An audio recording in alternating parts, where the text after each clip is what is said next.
Pessoal, essa é a nossa segunda aula de membrana plasmática. Na primeira aula, foi uma aula introdutória, a gente falou um pouco da morfologia da membrana, da constituição, da organização dos constituintes na membrana plasmática, falamos um pouquinho de funções, né? E a gente viu que uma das funções da membrana é aderir a célula a outras células ou ao seu substrato. Essa aderência ela é fundamental em vários aspectos. Então, ela é fundamental para a formação de determinados tecidos, ela é importante na locomoção e na migração celular, ela é importante na sinalização celular, né?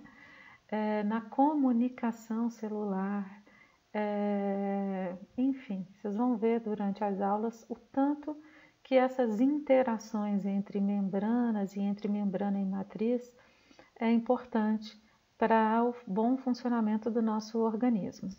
Então, nessa videoaula, nós vamos continuar estudando a membrana plasmática, mas vamos focar nas proteínas de membrana que têm função adesiva, né?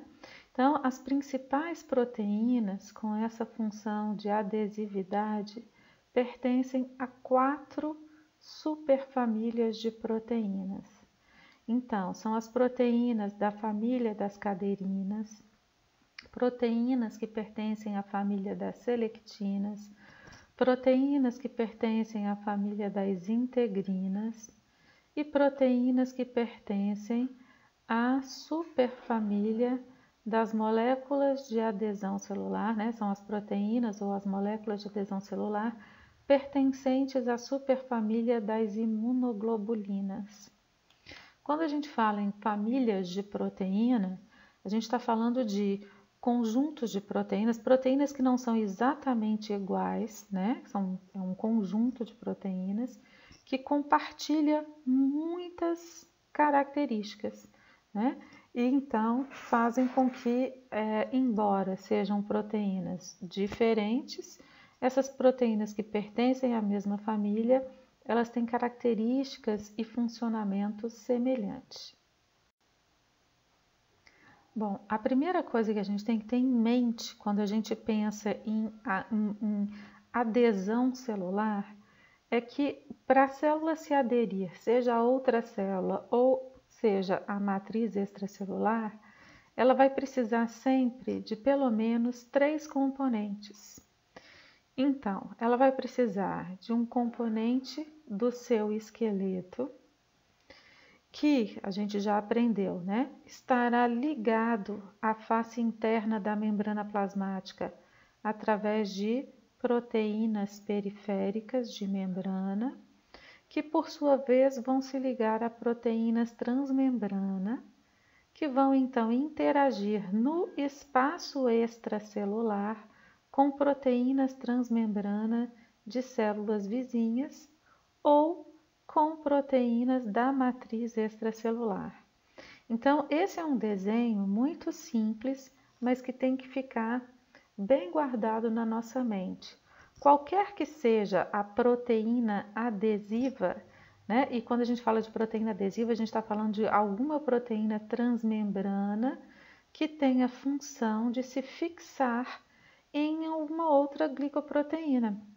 Seja esse outro elemento uma proteína da membrana de outra célula ou a uma glicoproteína de matriz, certo? Então, nesse esquema aqui, o que a gente tem? A gente tem a representação de uma parte, um pedacinho de uma célula. Essa parte cinza escura representa a bicamada lipídica e essa parte cinza clarinha aqui representa o citoplasma. O espaço branco é o espaço extracelular, ou se vocês preferirem, intercelular, porque é um espaço extracelular que nesse caso aqui está entre duas células, então vocês podem chamar das duas formas, né? E do lado de cá a gente tem a mesma situação, olha, um pedacinho de uma célula vizinha, citoplasma, componente do citoesqueleto, proteína periférica, proteína transmembrana e a bicamada lipídica, né? Então, isso a gente tem que ter em mente. Qualquer que seja a proteína adesiva que a gente estiver estudando, seja ela pertencente à família das caderinas, ou das selectinas, ou das integrinas, ou pertencer à superfamília das IgCans, a gente vai estar sempre pensando em modelos de aderência como esse aqui, certo? Modelos em que a gente tem esses três componentes trabalhando juntos: citoesqueleto, proteínas periféricas e proteína transmembrana. Vamos fazer uma observação? A proteína periférica, ou esse componente intermediário aqui, ele às vezes, aliás muitas vezes, na maioria das vezes, ele é um conjunto de proteínas periféricas e não apenas uma proteína, certo? E o componente do citoesqueleto que participa das aderências ou adesões celulares são os filamentos intermediários e os microfilamentos de actina. Então, filamentos intermediários ou microfilamentos de actina. O citoesqueleto ele tem um terceiro componente que é formado pelos microtúbulos, mas microtúbulos não participam de aderência célula-célula e nem de aderência célula-matriz. Certinho? Bom, vamos iniciar nosso estudo então de cada tipo de proteína adesiva.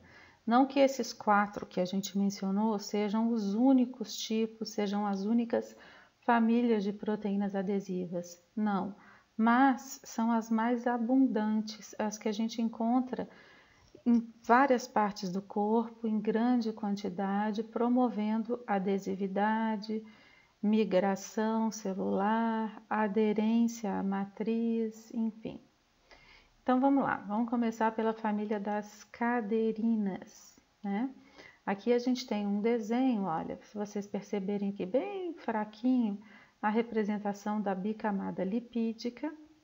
Em verde aqui a gente tem a representação de uma proteína do tipo caderina.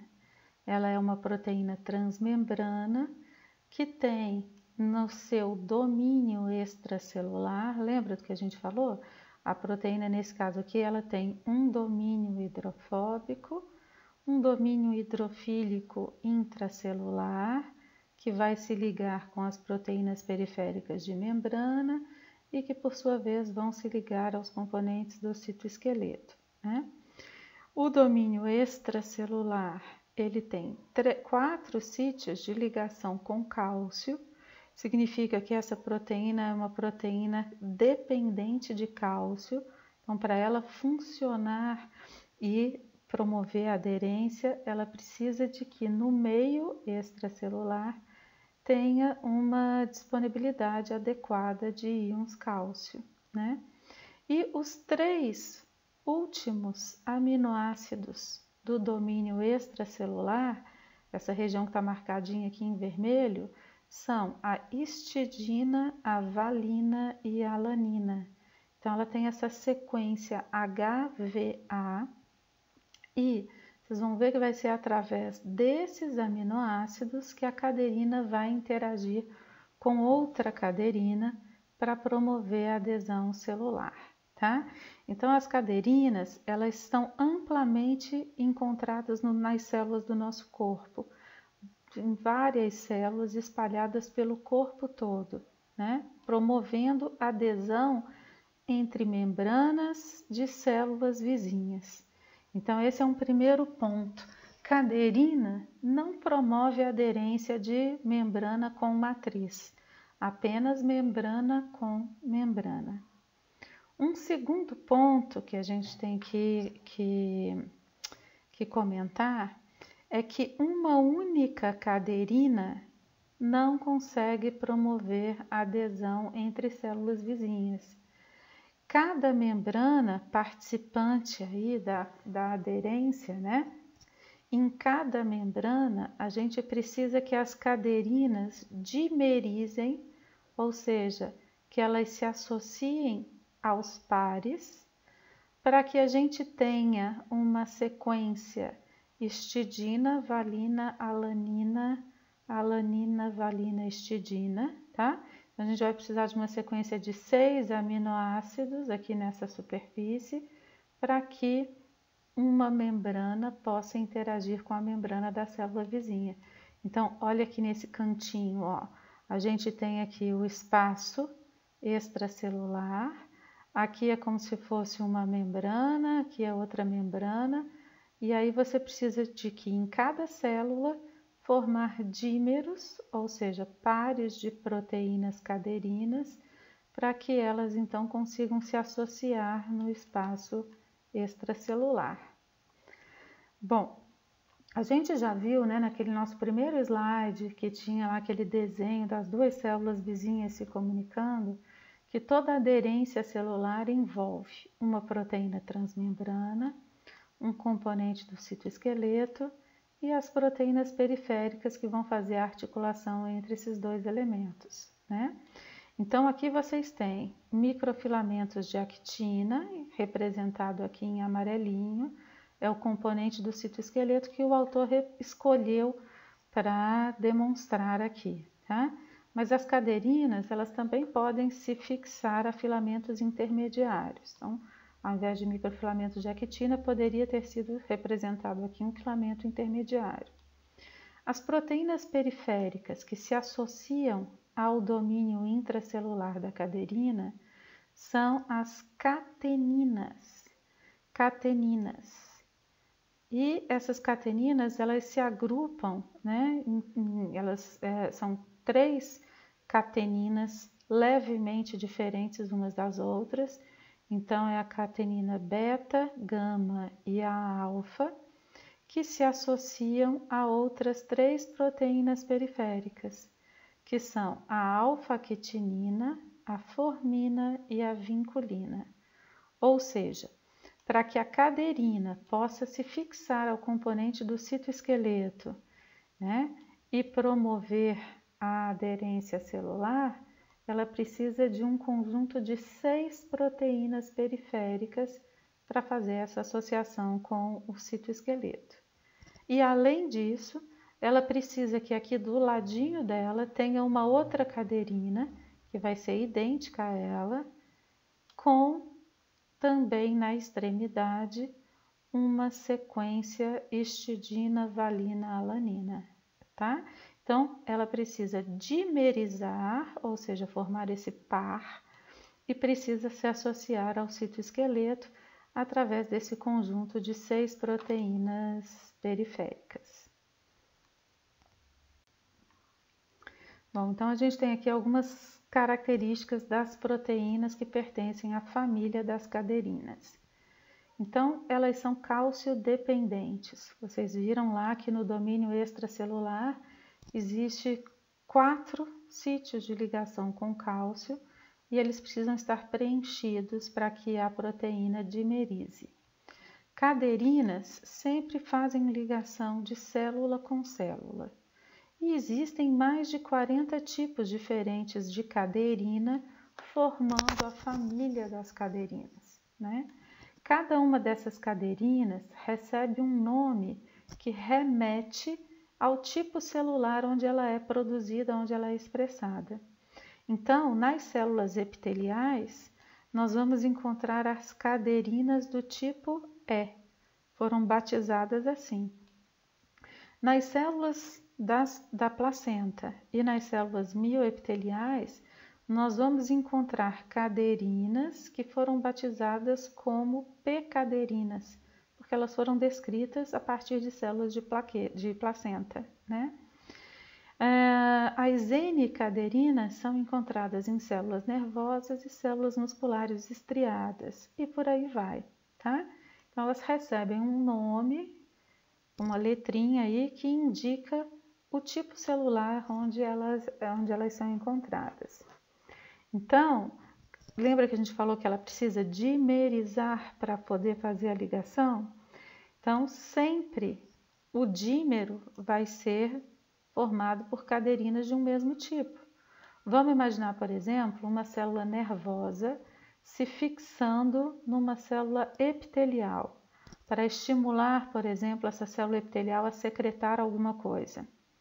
Então, a gente vai ter na membrana da célula nervosa um dímero de N-caderinas interagindo com um dímero de E-caderinas das células epiteliais. Tá dando para entender? Então, a ligação entre a formação dos dímeros, ela é sempre homofílica, ou seja, ela é sempre do mesmo tipo. E isso é óbvio, porque o dímero é formado na mesma membrana, ou seja, no mesmo tipo celular.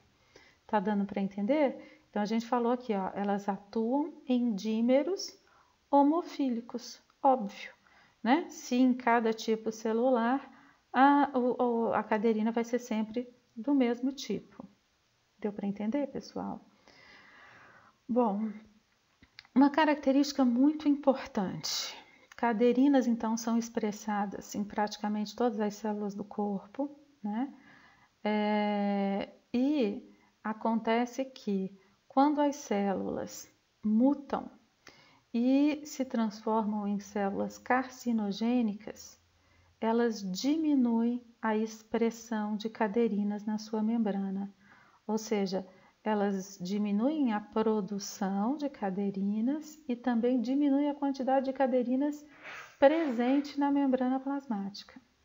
Logo, se células tumorais têm menor quantidade de caderinas, a aderência entre elas é mais fraca. Concordam comigo?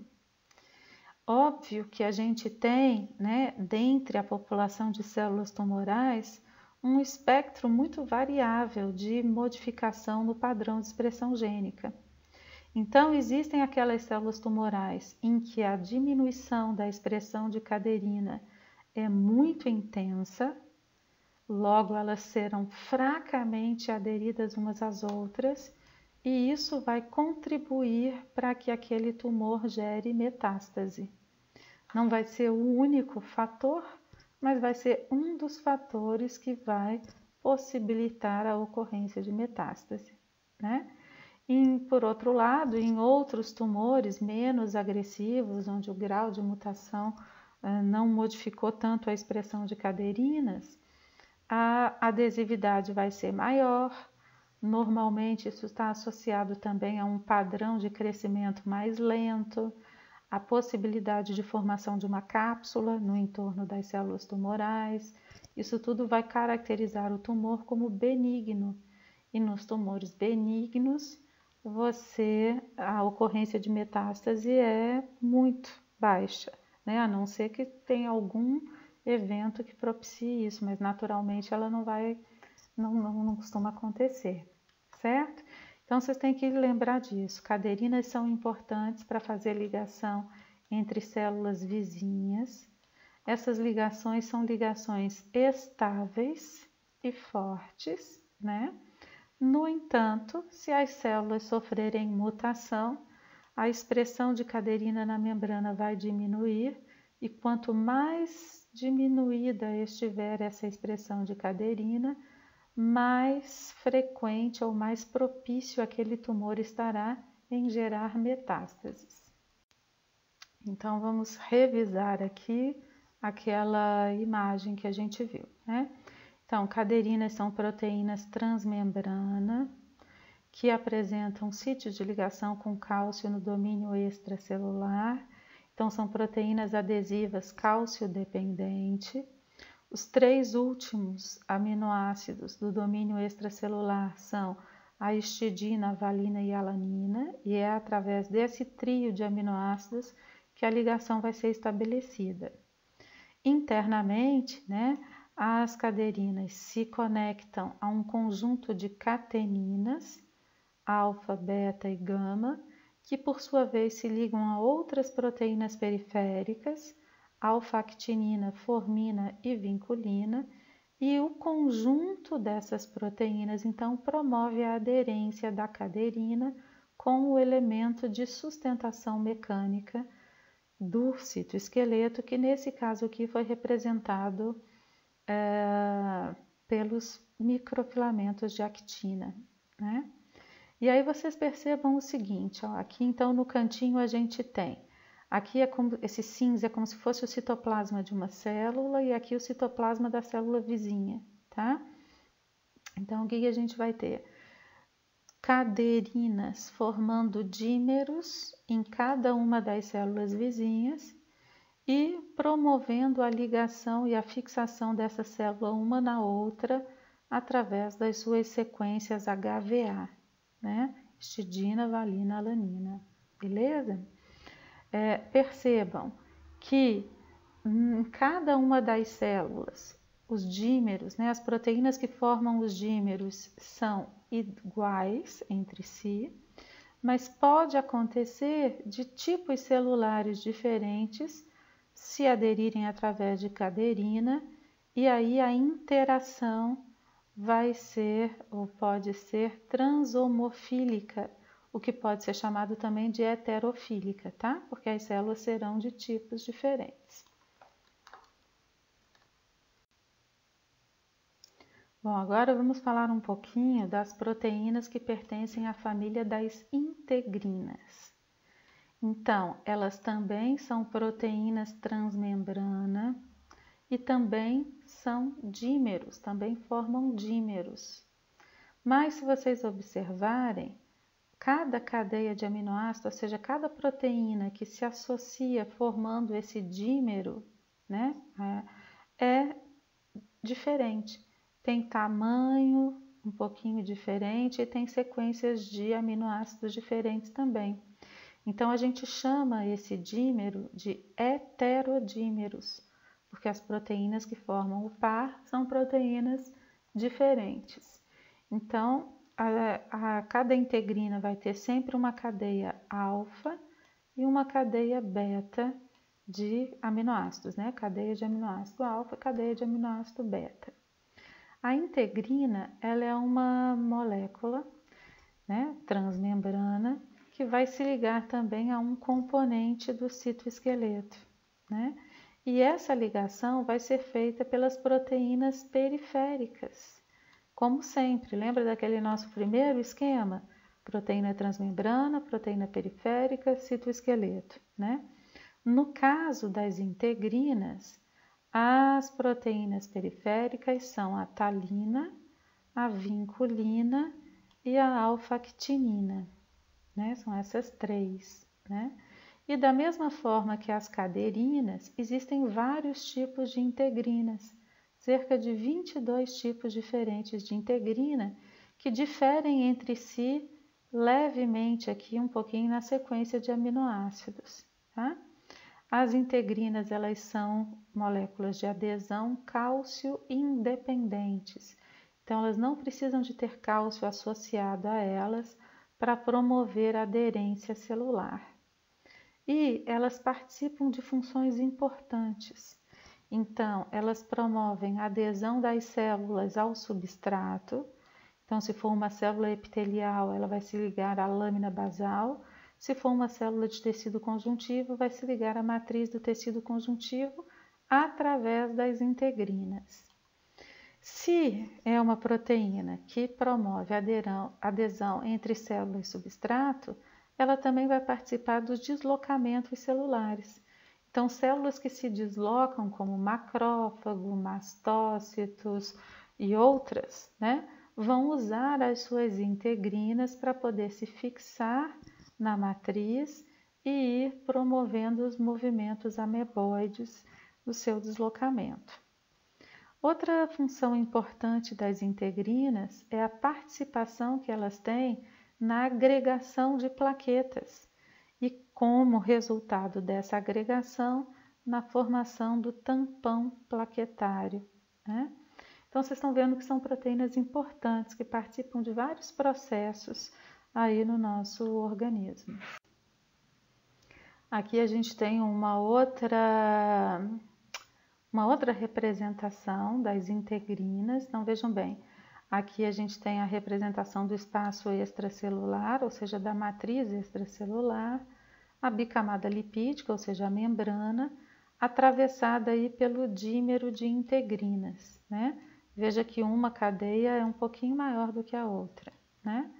E internamente, as integrinas se ligam à talina, à vinculina e à alfa-quitinina, que se liga, por sua vez, aos componentes do citoesqueleto, certo? Então, ó, elas interagem com o citoesqueleto através do complexo de proteínas periféricas, vinculina, talina, alfa-actinina. E elas interagem com as glicoproteínas da matriz através de um domínio de aminoácidos, ou uma sequência de aminoácidos chamada RGD, arginina, glicina, asparagina, que estão presentes nas glicoproteínas ou da lâmina basal ou da matriz do tecido conjuntivo. Então, aqui a gente tem essa representação, ó, de novo, aqui o citoplasma, componente do citoesqueleto, aquela sequência de proteínas periféricas, talina, vinculina, alfa-actinina. Em roxo, a representação da integrina, que é uma proteína transmembrana, né? O domínio intracelular se liga ao complexo de proteínas periféricas, talina, vinculina e alfa-actinina, e o domínio extracelular vai se ligar a uma molécula de fibronectina, se a célula em questão for uma célula de tecido conjuntivo, ou a uma proteína chamada laminina, que é exclusivamente encontrada nas lâminas basais dos epitélios. Tanto a laminina quanto a fibronectina tem uma sequência de aminoácidos RGD, arginina, glicina e asparagina, né, ou ácido aspartico, e é nessa sequência de aminoácidos que as integrinas interagem e que elas se fixam. Então, os alvos para as moléculas de integrina são a fibronectina, se a gente estiver observando uma célula de tecido conjuntivo, ou uma laminina, se a gente estiver observando uma célula epitelial. Vamos falar um pouquinho dessas moléculas. Repara como a laminina é uma molécula estilosa, olha que legal que ela é, né? E ela é um trímero. O que é isso? É uma proteína composta por 3 cadeias de aminoácidos, ou seja, é um conjunto de 3 proteínas, né? Então, a gente tem aqui a cadeia alfa, que é linear. A gente tem a cadeia beta 1, que vai se enrolando aí na cadeia alfa. E a cadeia beta 2, que faz também, enrola também, mas no sentido contrário. A laminina é uma proteína bem interessante, porque essa forma dela, essa morfologia dela, permite que ela ocupe diferentes planos, diferentes profundidades e diferentes regiões da lâmina basal. E ela tem vários sítios de ligação, olha só. A laminina, ela consegue se ligar a proteoglicanas da matriz do tecido conjuntivo, né? Ao colágeno, tanto da lâmina basal, né? As células, ou seja, a membrana das células, as integrinas das células. Então, ela tem sítios de ligação, tanto para a célula epitelial, quanto para os componentes da própria lâmina basal e para componentes do tecido conjuntivo. Então, é uma proteína de ligação interessante entre epitélio e conjuntivo, né? Não é à toa que ela é encontrada na lâmina basal. Já a fibronectina, ela tem um formato bem mais simplesinho, olha, mas vocês vão ver que é um formato bem interessante também. Então, a fibronectina, ela é um dímero, então uma proteína formada por 2 cadeias de aminoácido. Vocês estão vendo as pontes de sulfeto aqui, ligando essas 2 cadeias de aminoácido. E elas têm aquele domínio RGD aqui, ó, para ligar nas integrinas das células do tecido conjuntivo. E um pouquinho mais adiante, na parte mais alargada, vamos falar assim, ou mais distanciada das 2 cadeias, entre as 2 cadeias de aminoácido, existe sítio de ligação com colágeno.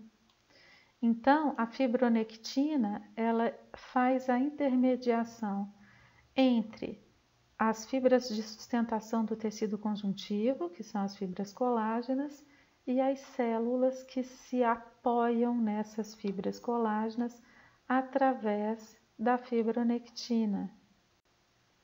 Olha que interessante aqui, ó. Então, a gente tem a representação disso que eu acabei de falar.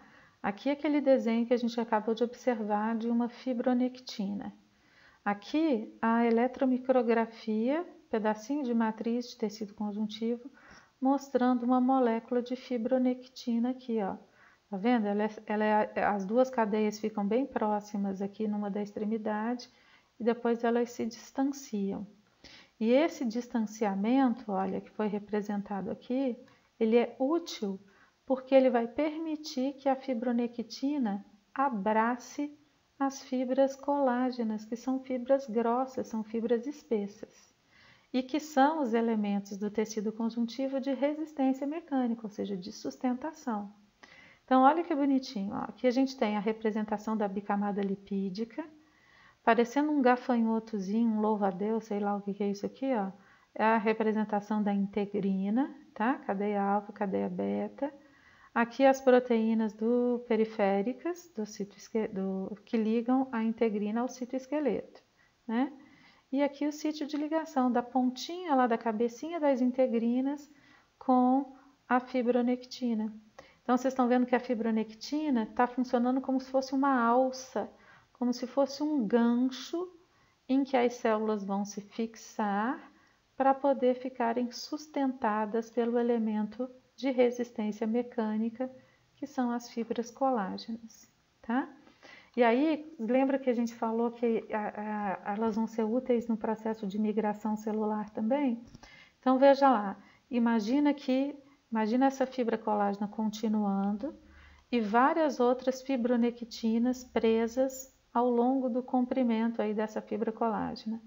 Se essa célula que está presa ao colágeno por essa região quisesse caminhar para cá, o que ela ia ter que fazer? Emitir um pseudópode nessa direção, interagir um outro dímero de integrina com uma outra fibronectina que estaria conectada à fibra colágena um pouquinho adiante. Aí ela ficaria presa em 2 pontos ao mesmo tempo. Em seguida, ela desfazeria essa ligação aqui. O esqueleto ia encolher a célula e aí ela ia ficar penduradinha na próxima fibronectina. E assim por diante. Como se fosse um macaquinho pulando aí de galho em galho. Tá dando para entender? Bom, e aqui a gente tem aí um slide mostrando as características das moléculas de laminina e da molécula de fibronectina, que são as moléculas alvo das integrinas e que são muito importantes na configuração das matrizes extracelulares.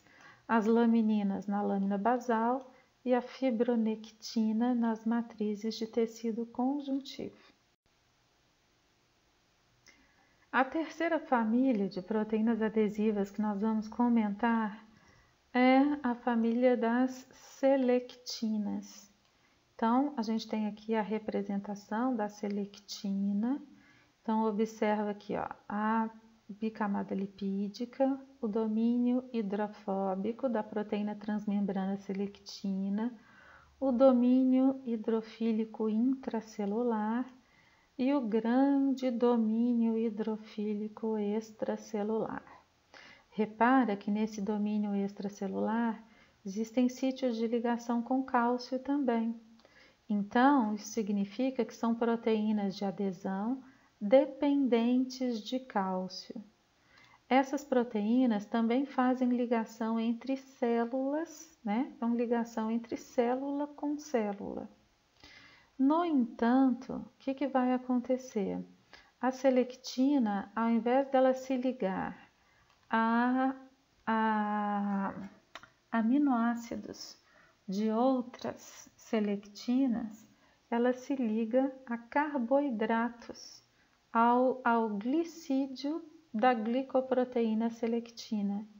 Essa ligação ela é mais superficial e ela é menos estável, tá? E aí, ou seja, é uma ligação mais fraca, mais superficial. E aí vocês vão falar assim, mas para que fazer essas ligações superficiais, né? Por que que não usa então a cadeirina para tudo, que é uma ligação de célula, uma proteína de ligação célula-célula forte, resistente? E a resposta é simples. É porque nem sempre isso é interessante, tá? Vocês vão ver o porquê daqui a pouquinho. Então, observem, as selectinas, elas também formam uma família. Existem vários tipos de selectinas que também são batizadas com uma letrinha que indica o tipo celular a quem elas pertencem. Então, as E-selectinas são encontradas em células endoteliais ativadas. Endotélio é a célula que reveste o interior do sistema circulatório. Então, são as células que revestem os vasos sanguíneos, as artérias, as vênulas, os capilares ou o coração internamente, tá?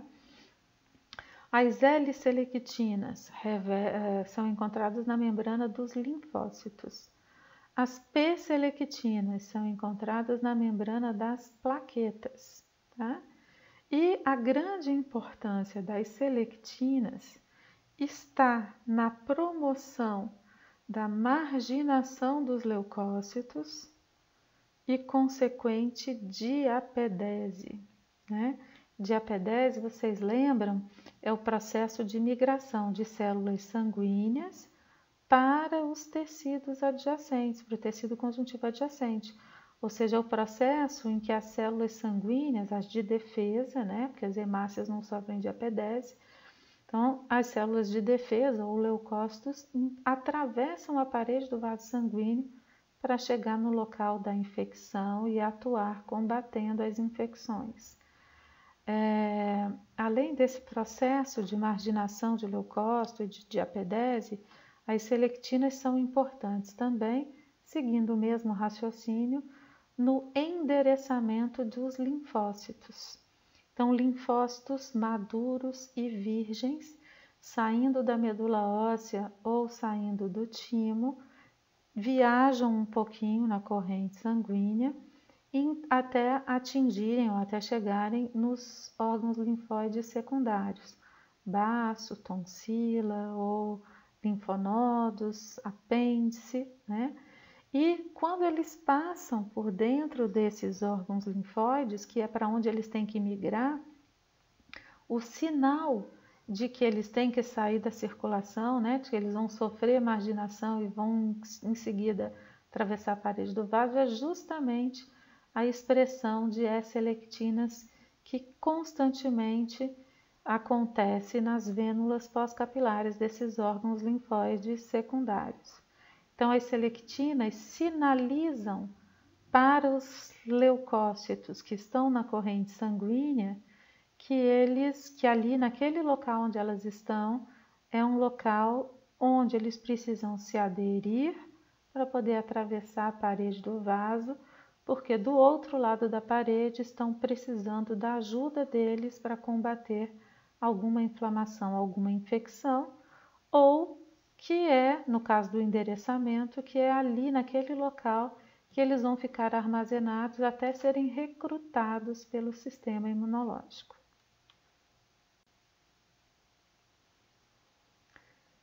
Então tá aqui, ó, as selectinas apresentam esse domínio de reconhecimento de carboidratos, né? Domínio de reconhecimento de carboidratos. E aí, lembrando então que a ligação é superficial, né? Não vai ser com aminoácidos da outra selectina, mas sim com a parte glicídica das glicoproteínas.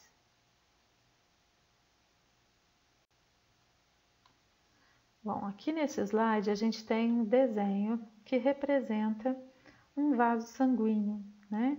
Então, vocês têm aqui a representação do tecido epitelial de revestimento do vaso, que por sinal está muito mal desenhado, porque as células estão parecendo células altas e na verdade elas são células pavimentosas, né? Mas vamos esquecer esses detalhes. Tudo que está em rosinha aqui significa sangue, E aqui a gente está vendo um neutrófilo que estava viajando aqui na corrente sanguínea. Então, o que acontece? Vasos sanguíneos a gente tem espalhado pelo corpo inteiro, vocês sabem disso, né? Quando em algum lugar do corpo acontece um processo inflamatório que necessite a presença de células de defesa que ficam vasculhando o corpo, ficam patrulhando o corpo, na verdade, né? Através da corrente sanguínea, o que precisa acontecer? Várias coisas. Uma das coisas que precisa acontecer é que os leucócitos, que circulam o tempo todo com suas selectinas expressadas, né, ou suas selectinas o tempo todo ficam na membrana plasmática, eles precisam encontrar onde se apoiar. Ou seja, quando acontece um processo inflamatório, infeccioso ou não, que necessite a presença de células sanguíneas de defesa, as células da parede do vaso sanguíneo, as células endoteliais, elas vão expressar na membrana, elas vão levar até a membrana plasmática proteínas do tipo E-selectinas, que são essas verdinhas aqui. Como os leucócitos viajam na corrente sanguínea o tempo todo com suas selectinas expressadas, né, ou já expostas na sua superfície, o que vai acontecer? Se ele passar por um local onde não está acontecendo nenhum processo inflamatório, as células não vão ter selectinas expressadas na membrana. Então, ele não vai ter onde agarrar, ele vai ser levado pela corrente sanguínea. Mas se ele passar por um local que esteja passando por um processo inflamatório e onde a presença dele vai ser necessária, as células então vão estar apresentando as selectinas, as E-selectinas da membrana, e na hora que ele passar ali pertinho da parede, as proteínas, na verdade as glicoproteínas, né, de superfície deles, vão interagir com as selectinas. E ele, olha, que estava no fluxo, ele vai para a margem, ele vai para a parede, ele fica grudado agora na parede do vaso. Esse processo se chama marginação. Como essa ligação aqui é fraca, né? E existe um fluxo sanguíneo aqui, essa célula ela vai ser empurrada para adiante, mas ela está presa na parede do vaso. Então, o que vai acontecer? Ela vai rolar. E quando ela rolar, ela vai se ligar à próxima selectina. Então, ela vai ligando, ela vai rolando na superfície do vaso até chegar no espaço entre duas células epiteliais, onde ela vai encontrar proteínas de adesão forte que vão parar o rolamento para que ela possa atravessar a parede. Bom, aqui a gente tem um desenho que representa a sinalização necessária para a expressão de selectinas pelas células que formam a parede dos vasos sanguíneos, né? Nós não vamos detalhar muito isso não, isso vai ser assunto de uma aula nossa, outra aula, né? Quando a gente estiver estudando o tecido conjuntivo, a função dos macrófagos na apresentação de antígeno, a gente vai detalhar isso. Por enquanto, eu quero que vocês entendam o seguinte: quando a gente tem algum micro-organismo em algum órgão ou em algum tecido do nosso corpo, os macrófagos locais ou outras células, né, células dendríticas, vão reconhecer esse micro-organismo e vão fagocitá-lo, tá? Na tentativa de preservar o corpo, né? Na tentativa de eliminar aquela infecção. Mas o que a gente tem que entender? Quando a gente sofre uma infecção, a gente não tem um único indivíduo ou poucos indivíduos nos infectando. Bactérias nos nossos tecidos, a cada 20 minutos elas são capazes de se reproduzir. Então, a partir de um contágio inicial, a população de bactérias ela cresce exponencialmente ao longo do tempo. E se nós dependêssemos apenas do reconhecimento e da fagocitose de cada uma delas pelos macrófagos locais, não ia dar certo, porque eles iam ficar lá tentando fagocitar, fagocitando, mas enquanto eles fagocitavam 100, a população já crescia 500, né? Já aumentava em 500. Aí eles fagocitavam mais 100, já seriam mais 800, né? Isso eu estou tirando as que iam sendo reconhecidas e fagocitadas, tá? Estou chutando números aleatórios. Então, o que acontece? Toda vez que um macrófago ou uma outra célula profissional no reconhecimento de antígenos fagocita um antígeno, ele leva esse antígeno para uma organela chamada endossoma. Lá no endossoma, as proteínas de superfície do micro-organismo, que são as proteínas que identificam esse micro-organismo, são retiradas da superfície deles e acrescentadas ou conjugadas com receptores de membrana chamados MHC do tipo 2.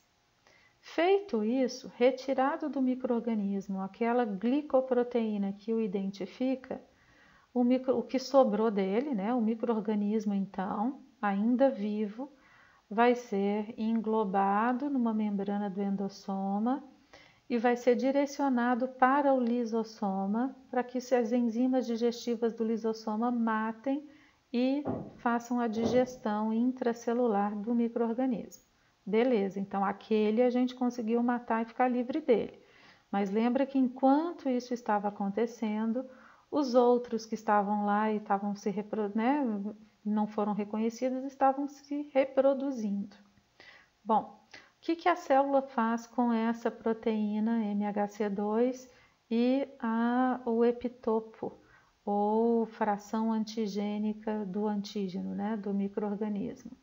Forma uma vesícula e leva para a sua superfície.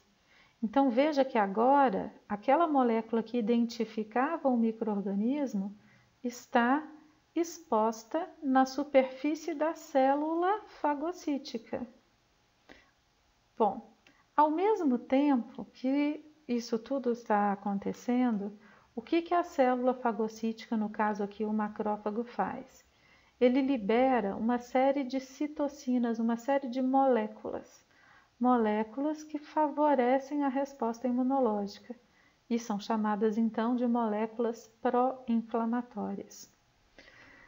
Duas dessas moléculas bem importantes são a interleucina 1, IL-1, e o TNF-alfa, fator de necrose tumoral alfa. Essas duas citocinas, quando elas são liberadas na matriz do tecido conjuntivo, né, lembra que aqui existe fluido intersticial, então essas citocinas se espalham pela região e atuam de diferentes maneiras em diferentes células. O que elas fazem? Elas atraem linfócitos auxiliares para virem reconhecer aqui aquelas moléculas antigênicas do micro-organismo que foi fagocitado, para que esse linfócito então possa acionar outros e a gente acabe desenvolvendo, produzindo anticorpos e outras estratégias de defesa contra aqueles indivíduos que ainda não foram reconhecidos e não foram fagocitados.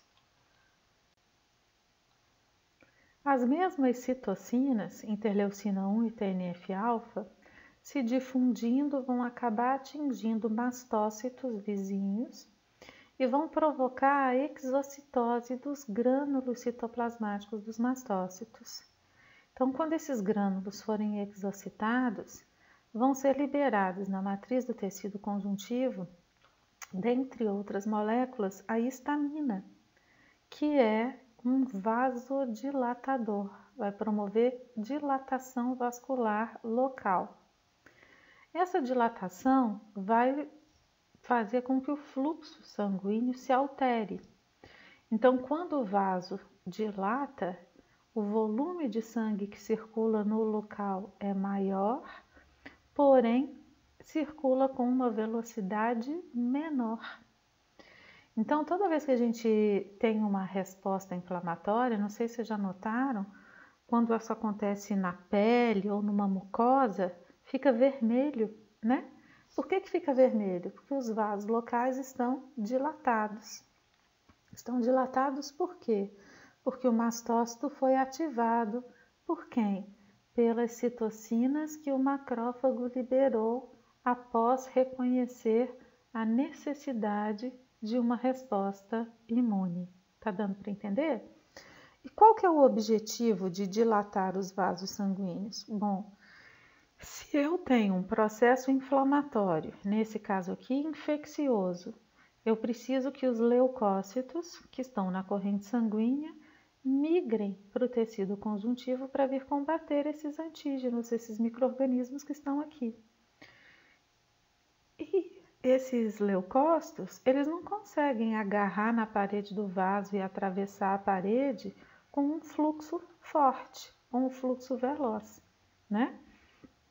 Então, olha que interessante, ao mesmo tempo que a histamina vai atuar na parede dos vasos, promovendo a dilatação com o objetivo de diminuir a velocidade do fluxo e aumentar o volume, consequentemente aumentar a quantidade de leucócito passando naquele local, naquela unidade de tempo, né?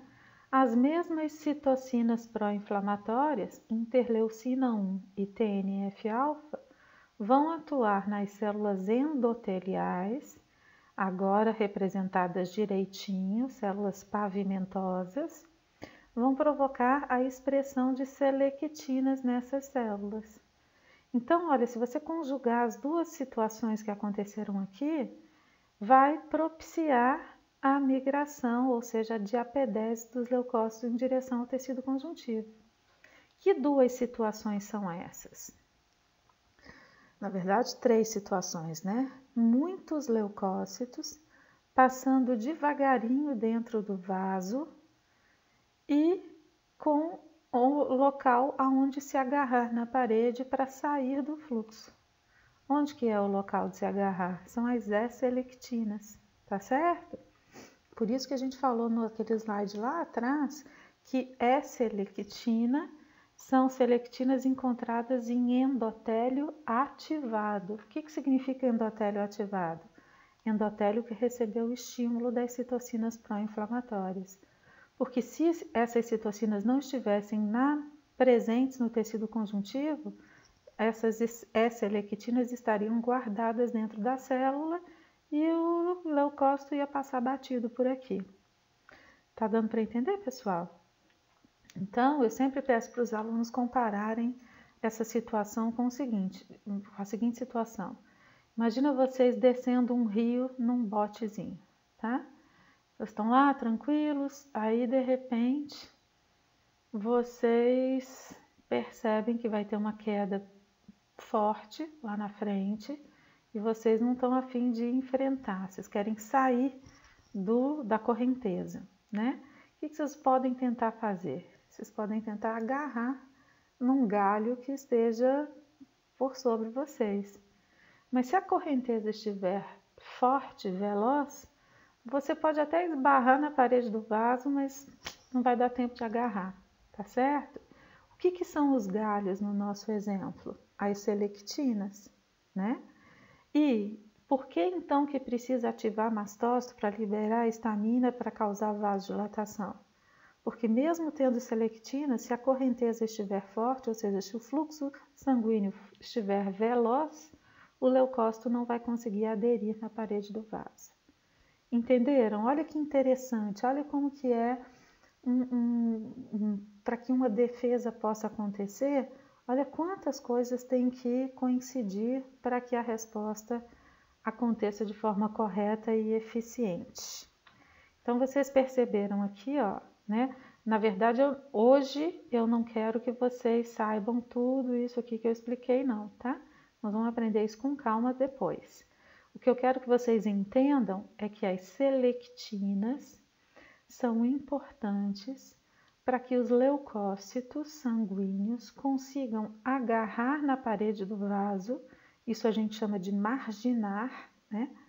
E depois rolar até chegar no espaço intercelular, onde ele vai se agarrar com mais força e onde o endotélio então vai propiciar a passagem dele quem? Leucócito, em direção ao tecido conjuntivo, para vir ajudar a combater a população de micro-organismos infectantes.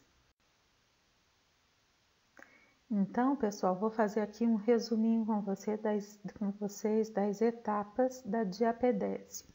Diapedese, vocês viram, é o processo através do qual os leucócitos atravessam a parede dos vasos sanguíneos para chegar nos tecidos inflamados, né? Ou que vão sofrer inflamação, ou que estão sofrendo inflamação. Só uma observação, quando a gente fala que os leucócitos vão atravessar a parede dos vasos, que tipo de vasos são esses, né? Então, são sempre vênulas pós-capilares, nunca artérias, nunca capilares, tá? E nunca veias, sempre vênulas pós-capilares. O que é isso?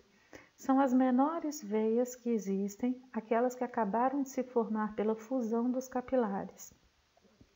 A diapedese não pode acontecer no capilar, porque existem capilares que são tão pequenininhos que se um leucócito resolver parar para poder atravessar a parede, ele causa um congestionamento gigante que arrebenta o vaso, tá certo? Então não dá. As vênulas pós-capilares, elas têm a parede tão fina quanto as dos capilares, porém uma luz ampla. Luz é a cavidade do vaso, tá? E isso faz com que os leucócitos possam marginar, possam parar para atravessar a parede sem obstruir a luz do vaso, sem causar engarrafamento de células sanguíneas, vamos falar assim, tá? Então, sempre a diapedese acontece nas vênulas pós-capilares. E ela é um processo que tem 4 etapas. Didaticamente, o processo é dividido em 4 etapas. A primeira é a marginação, que corresponde à fixação dos leucócitos nas S-selectinas do endotélio. A segunda etapa é o rolamento, então os leucócitos já fixados à parede do vaso, empurrados pelo fluxo sanguíneo, que apesar de fraco e ainda existe, né? As células vão rolando até o espaço intercelular. Quando essas células chegam no espaço intercelular, elas vão encontrar receptores para proteínas de forte adesividade e elas vão se fixar ali, elas vão parar de rolar justamente no espaço entre 2 células epiteliais.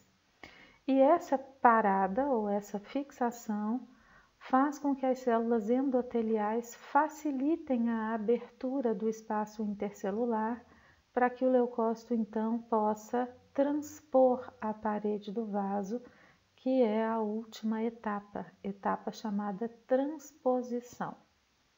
Então, nas 2 primeiras etapas, os leucócitos usam suas selectinas, né? E o endotélio também contribui com selectinas.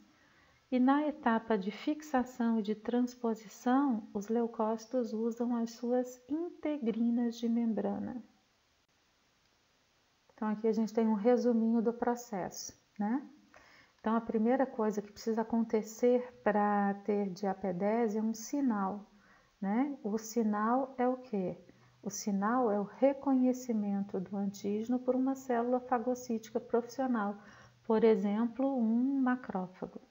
Uma vez que ele reconheça o antígeno e fagocite o antígeno, ele vai liberar, então, interleucina 1 e fator de necrose tumoral do tipo alfa, que são as citocinas sinalizadoras para que os mastócitos provoquem a dilatação vascular e para que as células do epitélio do vaso, das vênulas pós-capilares, expressem selectinas P e selectinas E nas suas membranas.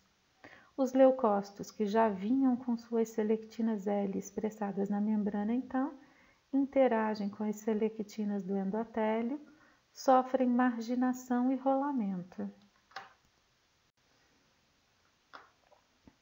quando eles se aderem, né, e sofrem essa marginação, eles modificam as integrinas da sua membrana, que vão aumentar a afinidade de ligação delas com receptores presentes no espaço intercelular das células endoteliais.